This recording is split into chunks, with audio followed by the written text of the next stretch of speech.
recorded today, and we will be posting the recording on the website as well as emailing it out to you.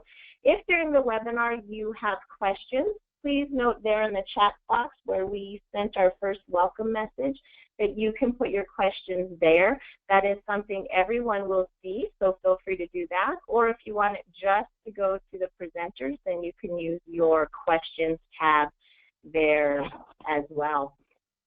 As we get started today, we'd like to introduce ourselves to you. My name is Shannon. I am the Training and Technical Assistance Manager with CCADV. A few things about me. I love frogs. Those are my very comfy frog slippers. I have a beautiful 24-year-old daughter who challenges me every single day. That is me enjoying the Leadville Half Marathon last year. I love to trail run, so I did suffer a bit doing that last year, and for some bizarre reason signed up to do it again this year. I am also proud to say that I have a grand kitty. This is little Confetti, who just joined the family, and guess who's pet sitting in just a couple of weeks. So we'd like you to meet our other presenter as well. Hi, everyone. This is Kara. My name is Kara Penn, and I am the principal consultant and owner of Mission Spark. And Mission Spark is a co-partner in the design and launch of the VITAL project, and we'll talk a little bit more about that later. But you just see some pictures of my family in front of you. That's me up there in the left-hand corner with my now 4-month-old baby, Elena. And then I have 3 daughters, Ava, Kayla, and Elena, and that's my husband there in the middle with a house full of girls, because the other 2 dogs, the 2 dogs that you see there, Caper is the gray one and Curry is the white one. They're also sisters from the same litter. They're the oldest members of the children in the family. They're 8. So I have 8, 7, 3, and 4 months old, and every single member of the household is female except for him. So that keeps life interesting, and I feel very lucky to have such a wonderful family. And I must say that there aren't too many other hobbies or activities or even love of frogs right now, except just keeping everything going. And thrilled to be here with you guys today. All right. Thank you, Kara.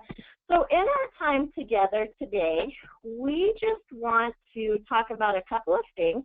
One, we are going to learn a little bit more about technical assistance and training that's available through CCADV in partnership with the VITAL project. We also want to talk a little bit about the role that the Domestic Violence Program, or DVP, has in technical assistance that gets provided, and this can apply to other funders as well. Then we're going to talk about next steps and how it is that you could access the training and technical assistance that is available. And then there'll be plenty of time to ask questions as well. So again, if you have questions throughout the presentation, please feel free to type them into the chat box. Or at the end, we'll leave plenty of time for questions where you can either type them in, or we can unmute you if you raise your hand, and you'll be able to ask questions at that time. So we'd like you to meet those who are involved with providing technical assistance. You've already met me. I am the project manager for the program of the partnership with the VITAL project.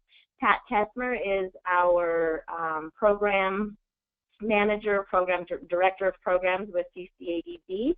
And then with CCADV, we also have Jackie Morse. She's not pictured here, but she is our technical assistance specialist. So when requests come in, she is one who will handle them quite often. Barbara Paradiso is with the Center on Domestic Violence with CU Denver, and then Kara, who you just met. So that really is kind of the core team that provides the technical assistance and that works in this project for you. So now that you know really who the team is, Kara, can you tell us a little bit more about what technical assistance is? Yeah, absolutely. So on the slide that'll pop up in just a moment, there it is. I know you all are very capable of reading the content that's up here, but I just want to point out a few things. I think it's important for everyone to know that technical assistance is defined very broadly. So it's really our ability to support you your organization and your mission in being successful. So it can be, we'll go through a whole set of ways that this can be delivered, but it can be training, it can be direct consulting support, coaching, lots of things. But for any service, skill, or outcome that you are looking for your particular program, chances are we can help support you in that effort. So it could be something that's emergent that's come up for your organization financially, or with your board of directors. Could be something very specific around your crisis hotline or housing program. Chances are we're going to be able to support and help you with any need that you might have. So the big takeaway here is, if you have a question, if you think it might be something that we can help with, I think it's best to ask and seek it out, because we define technical assistance pretty broadly. And then kind of, specifically around how technical assistance can really help support your organization. You can think about it as helping to support skill sets. And so if you have a new staff member, for example, or you're trying to work on some level of staff development for you, your organization, and you need to build certain skill sets, maybe around fund development, working with your board and orienting them, those kinds of things. That would be technical assistance we can potentially assist with. Growing the knowledge of staff and board around a particular programming topic, something that we can assist with. In addition, some of you may be launching programs or taking on new initiatives and actually need some level of support on implementing that new program or project.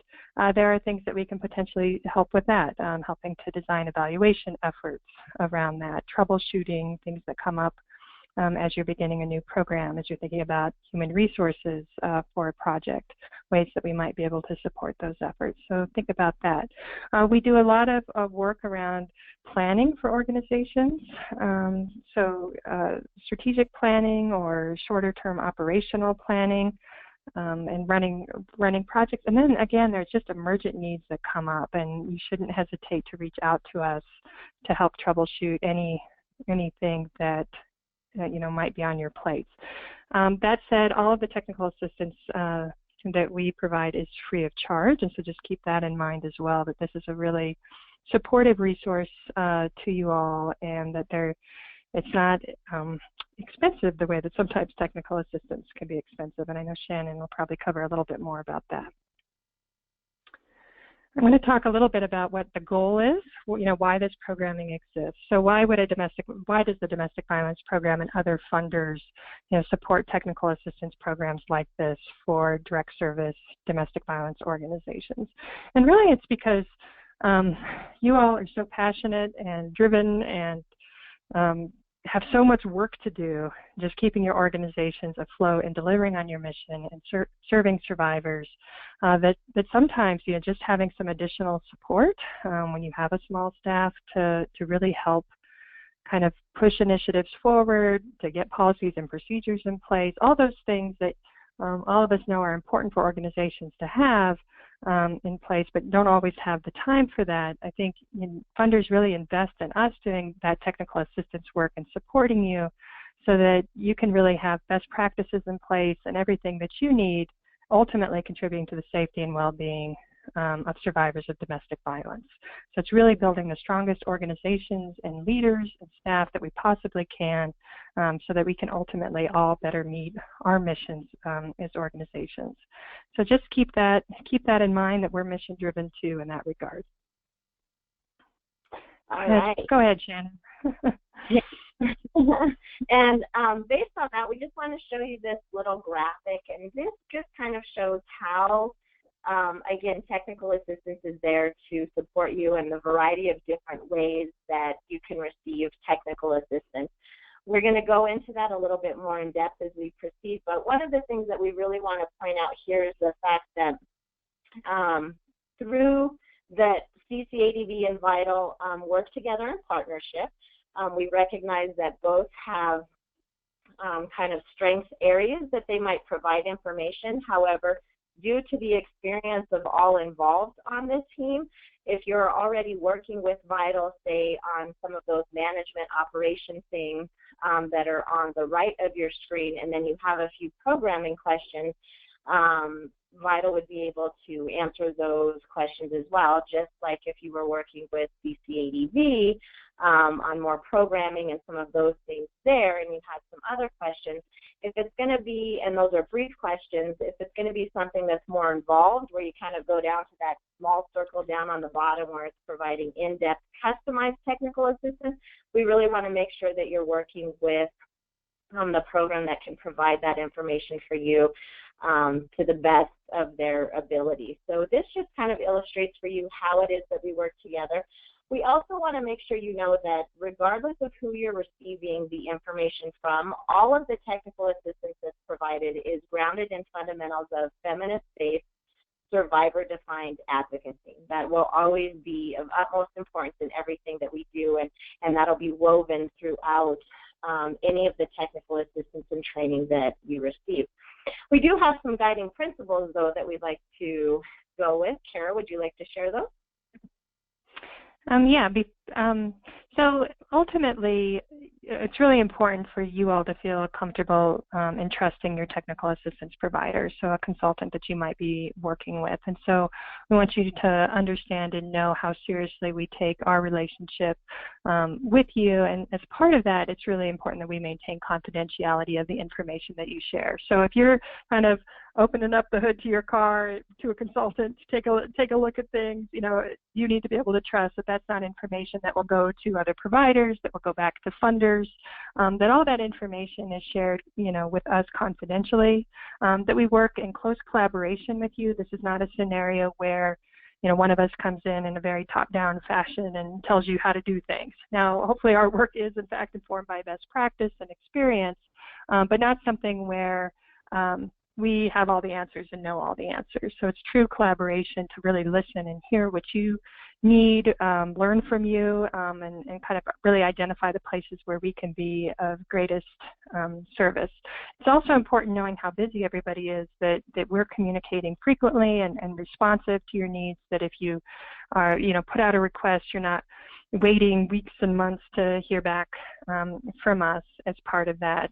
And then, of course, in that previous slide, you kind of saw that there were different layers of engagement, and Shannon's going to go a little bit more into what those layers are. But, there's some light touch kind of opportunities to engage in technical assistance and support, and then there's some much more in-depth ways to do that. And kind of depending what your capacity is, what your timing is, we can really customize what we provide to the needs of your organization. And then the final piece of that, it's really important that if you're going to invest in this, we may be free, but we're still high quality.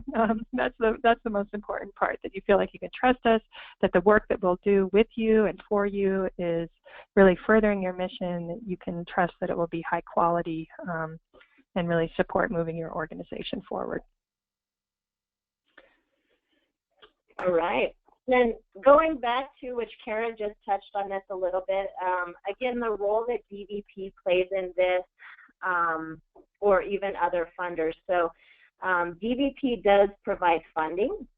The other thing that they do when we work with them is alert us to any trends or big issues that are coming up that are impacting DV programs throughout the state. They might alert us to those, so perhaps we can get a jump on it and do some training ahead of time, or even know that those might be some technical assistance requests that we might start to get, and then they can provide referrals as well. And again, to reiterate what Kara said, they do not track those that are receiving technical assistance or the results of that technical assistance. They don't get information about the technical assistance that's provided. So all of the work that we do with you is confidential. You don't have to worry about us going back and talking to any of your funders and sharing that information, which sometimes people are concerned about that and worried about that. So we just like you to know that.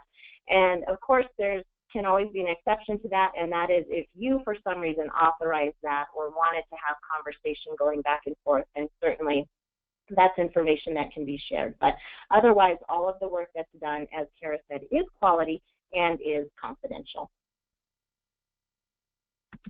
And as we're transitioning to this next piece, the one additional thing that I would add, since we've been working, doing this work since 2011, is I've never had a moment where, a program that we've been working with has shared with the domestic violence program, that you are working, with a consultant through CCADV and Vital, where they haven't just been absolutely thrilled, to know that work is happening, and they're, very supportive of the work that we're doing. So, if ever you're wondering, is it helpful, is it harmful for us to share that we're seeking assistance through this mechanism, they're so supportive of it and are so happy to hear when programs are using that. So in case that was a potential barrier, just know that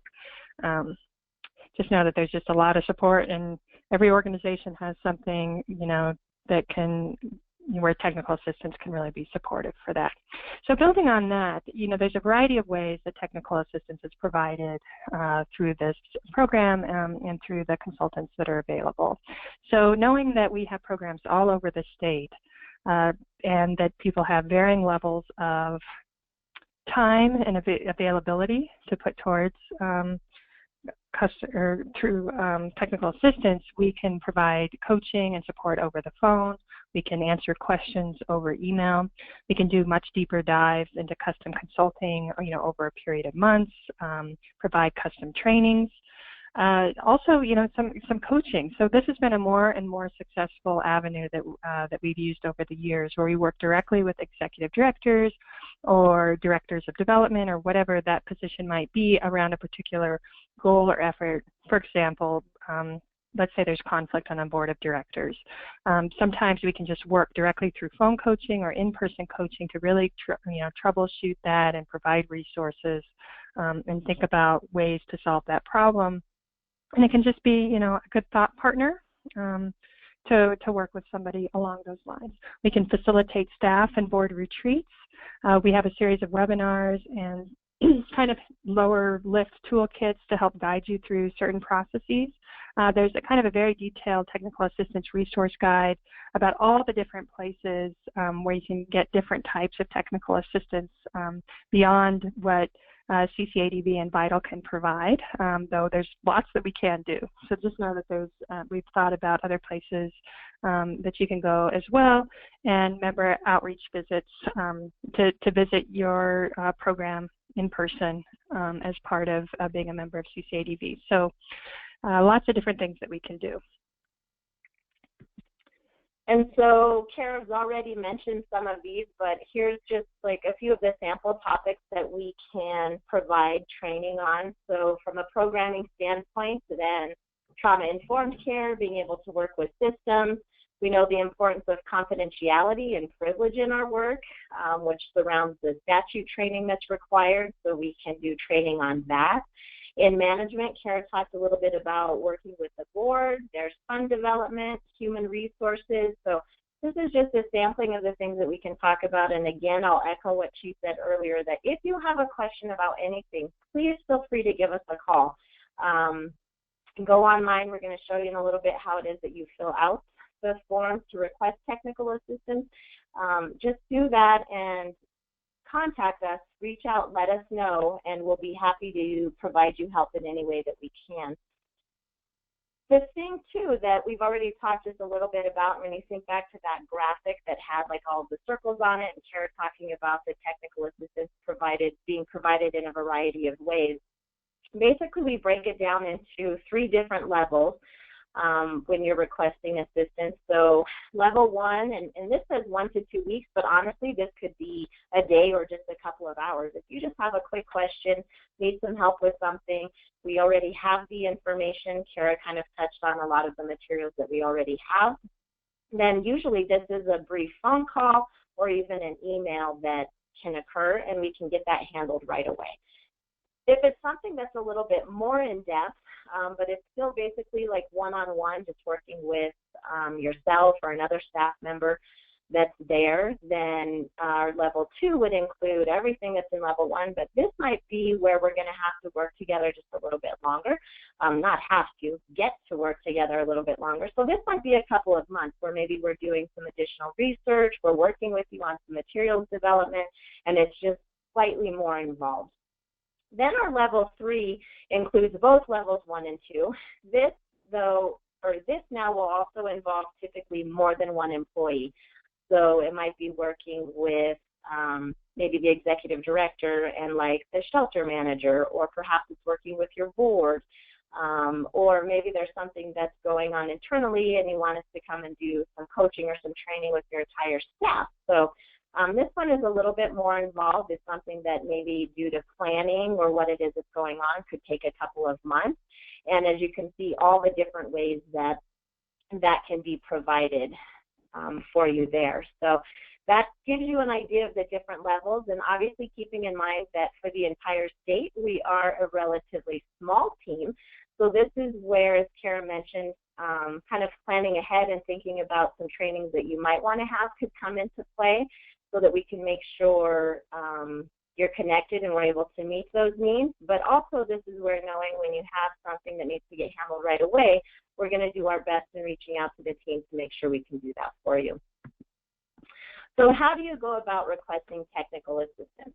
So in the chat box, we did just post for you the 2 links to Vital Project as well as CCADV. But we request that everyone go through the CCADV website. The link is right there. Basically, to find it, though, it's just ccadv.org. Click on our What Do We Do tab, our Technical Assistance tab, and then request it. That way, the form comes in, I receive the form, can look at the type of request it is, can see sort of time frame and what might be involved. If you had a specific provider request, and then we're able to get that request out to the team, and then they respond to you right away. We start to visit a little bit more about what it is that you're looking for and start to set up a plan of how it is we're going to go about helping you with that request. And then at the end of each technical assistance, we do ask that you complete a survey as well. Just like you, we get to report on the work that we do. As Kara mentioned earlier, we are also mission driven and funded much by grants, so we have to do a lot of that reporting and those things as well. So that's how that's going to work. We do ask that you definitely make sure, as Kara mentioned, reach out. There's nothing wrong. Sometimes, as she mentioned, people, or we mentioned before, people might be a little bit nervous about it, but really we're here to support you. Your funders are here to support you and want to make sure you get what you need. So reaching out doesn't mean you're doing anything wrong. It's simply maybe either looking for reinforcement or looking for some direction and some additional support. So when you're looking at your year and kind of planning for things, don't necessarily wait until you're faced with a huge emergency or dire situation that's going on. You all have good tabs and good fingers on your programs and what's happening in your community. So if you kind of feel like something's going to come up, reach out to us and let us know.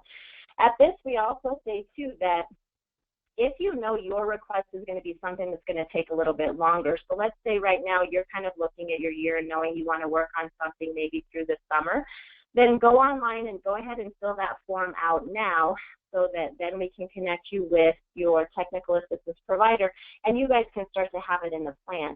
If it's something that you know you want to wait and work on in the fall, feel free to reach out to us now as well, but otherwise maybe wait and contact us sometime during the summer where then we know we can work with you in the fall so that you'll be able to get the help that you need.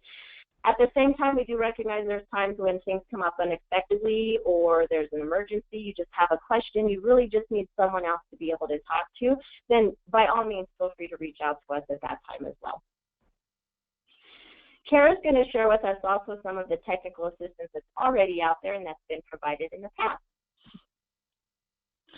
And just before I do that, one of the things I might add is that one of the other effective mechanisms can be, as you're getting ideas from this webinar, is that if you just want to have a brief conversation to kind of talk through your organization and just kind of maybe some of the scenarios you're facing to make the most of the technical assistance that's available, we can always be available for that too. So if you had questions about, well, how much time in advance, you know, should we be thinking about strategic planning or building a housing program, or you know, kind of how do we timeline for that and when should technical assistance come on board for that? We could certainly just have an initial conversation to help you think through that so you know when to be planning your resources and time and staff time to participate in any more in-depth technical assistance. Then, we just kind of talked about the different layers of engagement, but there are two other kind of avenues that we have that are much more light touch, especially if you feel like you don't have any really pressing needs or you just don't have the staff time and availability to do and be a part of technical assistance at a deeper level.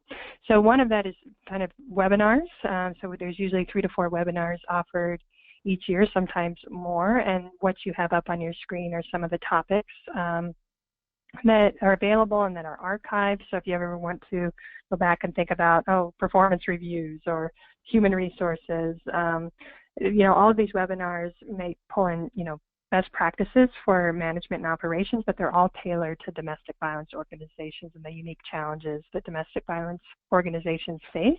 And then the other piece that we have, that's okay, let's go to toolkits too, are some basically workbooks or toolkits that allow you to kind of self-guide through things. So you can kind of see we have program evaluation. I think one of our best toolkits is leadership transition. So if you're thinking about succession planning for your organization, both for board and staff, and don't know where to start with that, we have a great toolkit for that. Fund development, financial management, strategic planning. And then last year, also another great one that I think was put together was the volunteer training and management toolkit. So thinking about how you build and strengthen a volunteer program, because we know so many of the programs rely on volunteers. So these could be really helpful self-guided journeys for your organization. We've also provided technical assistance where we used a toolkit as the backbone for the technical assistance, and together through coaching or through more in-depth consulting, we've actually worked through a toolkit kind of soup to nuts with an organization so that they could develop all of the components and resources that the toolkit is guiding people through. So just keep that in mind. And that said, we're still developing what will be on tap for 2017. So we would love your ideas about what webinars and toolkits would be helpful for you to see in 2017. So if you have ideas for that, you can email Shannon. You can put it into the chat box, some ideas. But we definitely want to make sure that these are as useful and as timely as possible for the challenges that you all face. And all of these webinars and toolkits, at least currently, are available for download directly off the VITAL website, which is at vitalprojectcolorado.wordpress.com. You can find everything there, but also we can email particular toolkits directly and past archived webinars directly as well. So we invite you, and we typed it in there for you a couple of times, so the vitalprojectcolorado.wordpress.com and then CCADV.org are both of the websites where you can go and look at all of that past information that's been shared. Anything from today at this time, if you have questions, please feel free to type them into the chat box. Otherwise, feel free to reach out to me at sday@ccadv.org with additional questions. And then if you know that you are ready, and as Kara said, there's so many different ways that you can use this. So when we mentioned planning for something like through the summer, applying right away, where if you want to talk about the timeline, feel free to just fill out that form and let us know that's what you're looking for, and then we'll connect with you so that we can make sure we do that. So just using that form to be able to access all of the technical assistance that's provided. Today, really, this was an overview for you. So again, if all else fails or you're just wondering, hey, I wonder if they could help with that, please reach out to us and know that we're here to provide you support. So in closing, does anyone have any questions? Again, you can feel free to raise your hand, and then we can unmute you so that you can ask the question, or go ahead and type it into the chat box.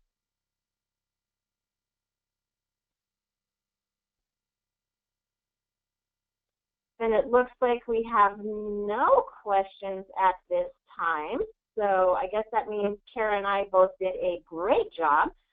Or it just simply means that you're still processing information that was shared. So again, we thank you very much for taking the time to be with us today. We will, hang on, looks like we do have one question. Oh, no, someone just commented that they are looking forward to requesting technical assistance. So we're excited for you to do that as well. You will have a follow-up survey after this. Please take just a couple of moments to do that survey. You'll get a follow-up email as well with this recording and some additional links. And we thank you again for being with us today.